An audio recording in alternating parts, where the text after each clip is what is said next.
So I've always liked masks. It's kind of this interesting thing of something you put over your face. You're somebody else when you do that. So I've liked that idea. When I was a little kid, I, for some reason, went through 2 years where I just loved archaeology. I was going to be an archaeologist. So I like the primitive culture thing. All primitive cultures have masks that they use in ceremonies. So I think is really, really interesting to become something else. I like the way myth is all involved in that. It's all intertwined. So, I mean, I try to bring all of that into it at the same time. So can you describe your process? Like what is it? Sometimes I'll walk out. Like this, I did a really rough sketch of it's going to be the head shape, and I wanted something on the bottom, and what's going to make sense on top design-wise in terms of composition. So I got that far. Then I have to figure out how to do it in clay, which is an engineering problem. But for the most part, if I'm going to do one with a leather mask, I'll go out and I'm going to do one with 2-leaf mask on it. So that's really pretty straightforward. I know what I'm going to do. I slap it down on the plaster mold. I know the shape I want.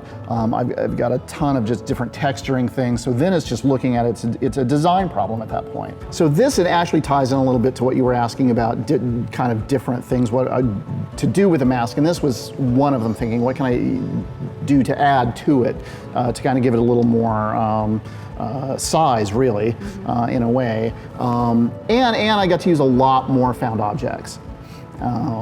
So this is actually, I want to say, from my mother-in-law's barn. And I probably should have rescued way more of it. The local antique, I live in Eatonville, Washington, and the local antique guy, Terry Van Eaton, his grandfather founded the town. And I get a lot of stuff from him. And these are cement nails he had in a box. He said, yeah, if you ever need cement nails, just come over and take them. So I got cement nails from him. Actually, I think I got this fork I bought online. And I've got a giant map drawer. I got this whole thing of map drawers, so I've got a whole drawer of stuff. So this was just an exercise in kind of doing something that had a little more scale to it. Is there any direction you're wanting to go that you haven't explored yet, that's driving you for future? Another thing that you'll probably see down here that I'm going to add is once a year I build a miniature for my wife for Christmas.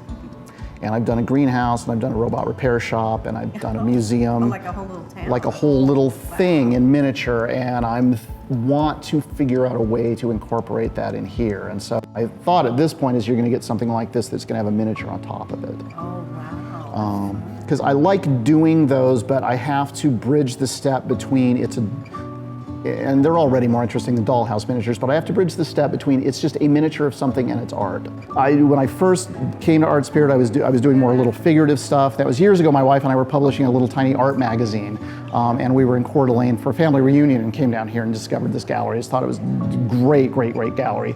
But honestly, at the time, thought I'm not good enough to be in this gallery.